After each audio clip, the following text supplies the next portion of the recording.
then that's okay. Hello and welcome to Showbiz Buzz with Bruno. I'm your host, Michael Bruno. It's presented by Mads Theater. And today we have two guests in our beautiful studio today. Please welcome Scott Bennett from Oh My Stars Productions and Strollers Players, and Matt Franklinson from Mercury Players. And we're going to talk about their currently running shows at the Bartell Theater. So welcome to the show, gentlemen. Thank you. Thank you. So Scott, let's start with you, since we go back way back. Tell me a little bit about this production of Irma Vep. So I have always been a fan of this type of production, theatrical production, which includes very campy elements, humor that's ridiculous, some might call low-hanging fruit. But, you know, comedy's hard to do. And I've always really enjoyed the combination of that, along with gender bending and drag, and coming to this after many years of being in similar shows. I found this through Betty Diamond actually gave me the book and reminded me about Charles Ludlam and the Ridiculous Theater Company that he ran in New York. And then as I was going through it, I was like, well, this is perfect for Halloween and the season coming up. So I read it and I couldn't wait to propose it to the board. So. Tell us a little bit more about Charles Ludlam for people that don't know anything about him. Do you have like backstories of the shows that he's done, and what was his Ridiculous Theater Company about? So his style, which is what I just described, basically was a lot of camp and drag, and almost in the vein of Charles Busch, who we all know very well. And his Ridiculous Theater Company, he actually passed away at the end of the 80s from AIDS. But his partner, who died recently, carried the tradition on of campy drag shows. But, you know, a lot of social disruption, too, and commentary underlying within it. He's got a play called I'm going to get it wrong, Artificial Jungle or The Concrete Jungle. There was a comedy version of it that I saw that took one of those titles. And it does tend to kind of upend your... with comedy, it kind of puts the sugar on the pill. And it, like in this play, there's a spot where I walk down stage and I'm playing Lady Enid, and I'm wearing a dress, and the maid has just left, and she says, oh, the master has worn this dress occasionally when he's in an antic mood. And I go, oh, well, any man who wears a dress can't be all bad.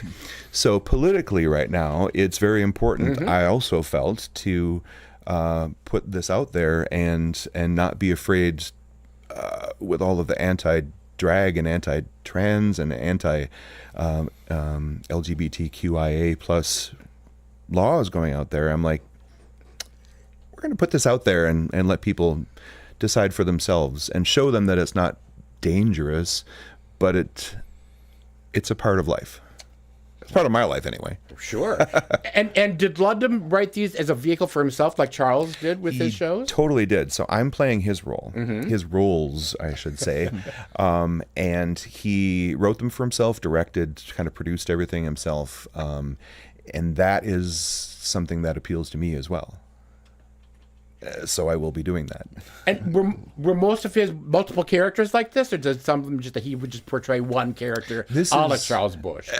He would portray one character occasionally. This one was unique. Yes. And tell me a little bit about, because Josh, who I adore and I've worked with many times, so good. I was so impressed with him, and the fact that, number one, it's hard enough to play multiple characters. Number two, it's hard enough to play with an accent. And when that accent changes with character, he never once slipped into somebody else's voice and somebody else's drag or somebody else's character. I was really impressed with his performance. Yeah, well, one night during tech, he walked out with my wig on. But it was dark back there, and we added more trip lights. So now we're okay. But yeah, so we drilled that during rehearsal and made sure that when I'm Lady Enid, I talk like this, and when I'm Nicodemus, I talk like this. So you really, and Michelle Dayton as the director, and this is her first time directing, and we really think she's doing I told her a how much I fabulous really job. appreciate. Fantastic job of reminding us that our hand movements, etc., go along with the voice. So if I was doing something that was Lady Enid when it was Nicodemus's body, but the wrong voice, she's like, no, you have to make sure that these characters are very clearly delineated. So Yeah, it's and he or was it originally cast in the role? Didn't he replace somebody from the very beginning? yes, so originally we had another actor in the role, someone in the community that I had always wanted to work with. So we held auditions. I had a short list of people that I wanted to see audition that I knew that I worked well with, and I had directed Josh before in The Lion in Winter, actually. Right. No drag, no comedy. But the people that showed up, and he really kind of, we clicked. And we actually did that one scene, the orgasm scene. Oh my God. Yes, one of my favorites. So Have to admit. As part of the audition. So we're like right into it. Oh my God. So now let's switch gears a little bit. Now that we've talked about the hilarity that ensues with Irma Vep, let's talk about the horror that ensues with the birds. Oh, yeah. So first of all, actually, this is a stage adaptation of the movie, which I'm sure more It has nothing to do with the movie, really. Nothing it's at all, based on right? the Stephanie Dumois short story. So Hitchcock went in one direction, McPherson went like the opposite direction. The only similarities is that the birds are attacking. So the concept is still the concept of birds attacking people. Yeah, but in this production that we're doing, there's no actual like birds that you see. A lot of it's just like kind of off stage. We had when Sean and I, my good friend Sean, were working on it back in May.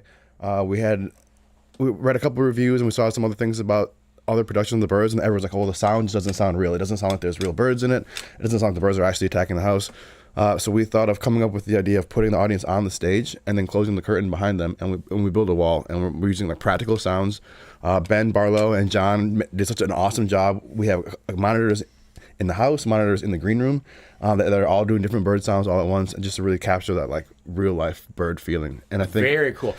So this is not the first time that people actually sat on the stage to do it, because Sean did an amazing production a couple years back. Men in Boats. Yeah, that was and so good. It's such a wonderful twist on using that theater, because obviously the jury is a bigger stage and it's done as a proscenium, but to have people sitting on stage, I think it's got to add to that whole the claustrophobia of being in that room with them. And that was the whole idea. Like we wanted the audience to be like the walls of the house, and then they're just sort of forced to go through this problem with these characters. And the acting is just so good that when you see them, it's so visceral and real that when you see them on stage, it's like you're actually in their house watching them go through these problems. I thought the actors are doing a really, really good job with that. And is this a 2-act, or is it all continual? It's all continual. It's 80 minutes long, no intermission. So like once we close the curtain, we ask people turn their phones off completely. Don't leave the theater because there's like hazards when people are walking in and out of the curtain. Yeah, I mean, I don't know. I hope it's a unique experience. I don't think that there's a lot of theater that's doing this kind of stuff, especially with the team that we have and the practical sounds that we're using, and the feeling of like isolation, especially coming off of COVID. I really think that people would relate to it, and I don't think a lot of people are going to experience something like this. And so it's great that the Bartel now has this double header going on, because it's like it's still within the Halloween theme of spooky vampires and werewolves and being attacked by crazy red birds. But it's great that you're running it simultaneously, because you can really get your choice of two really different experiences all in one building, which I think is really amazing. And I know, sadly, because of Miss Rona, that you had to cancel your opening weekend, but I know you got some great ticket sales this weekend, and you've got this weekend and next weekend for both shows, right? Yeah, we've been selling out I think we almost sold out last night. We have only 56 seats in the house, so like they go pretty quickly. Yeah, and we've got, I think it's 76 or 66, but we're sold out tonight, so that'll be a good audience. That's great. Yeah, and hopefully make up for opening weekend having to be sick. Exactly. So going back to the birds, this was a short story written. Is it not a local person, right? No, she's French. I think she wrote it in the 50s. Oh, so this was written way back when. This isn't a new piece. No, the short story was written a long time ago. The play itself was written pretty recently. And who adapted the play from the short story? Connor McPherson. He's an Irish playwright. And has he done other things that you know of? I don't know a whole lot about him, actually. The Weir. Yep. Ah, okay. Cool. So in your initial, I'm sure that you and Sean were involved from the very beginning of that, right? Yeah. Did you have people in mind, because you've got an amazing cast of people in that show as well? No, we decided we're going to go in completely blind. We don't like precasting at all. We wanted to give everyone a chance to do it, and we just got really lucky with everyone that showed up. I mean, I watched people walk in, like Carl Cawthorne is in it. I don't know if you've worked with him. I do. at all. I've worked with Carl. He is amazing. And when he walked in the audition room, we were like, oh my God, this guy's really good. You know, we just got really lucky with who showed up. And how many are there? Four? There's four, yeah. 4 people in the cast? Yeah, Johnny Yeski, Carrie Sweet, Kendra James.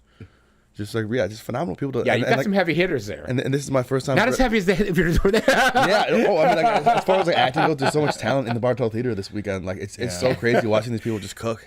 You know. Have you had a chance to see each other's shows at all? He was able to come to see our final dress, but I'm not going to be able to see the Oh, birds, no. so I feel really awful. It looks great. We'll talk after. Maybe we'll try to do some special for you guys. Okay. So, Scott, what's coming up? Is there anything plans for happening with Oh My Stars Productions? Yeah, so I'm in the process of getting an LLC for the company, which is me and my alter ego, drag ego of Taffeta Darling. You love Taffeta. So the two of us are conversing right now. I am a Gemini, so you make of that what you will. And my partner as well, Landon. Of course, you know, it's always long for design and opinions, but we are we are going to be directing and co-producing Torch Song for Stage Q coming up in February and March, and that's starting now immediately. And then also next Christmas, I want to revisit a classic campy drag Christmas show that I believe you and I were involved with. I believe you and I were point, involved in that. a couple of years ago. And in between there, I've got a couple of things on the books. I can't really talk yet because they're not really set, but you know, there's some drag bingo, other things like that. So my entire mission statement of it is I've gone to Chicago and Milwaukee and other areas, and there are theaters that do these campy drag, disrupting Hell in a Handbag shows. And well, Hell in a Handbag, actually, and David Serda, the artistic director, who's a friend of mine, is the person I'm copying off of. Yes, and I'm going to. I always come back here and I say, well, we don't have anything like that in Madison. Somebody should do that. And then I thought, well, I should do that because why wait? I've been doing that for 15 years in various shows.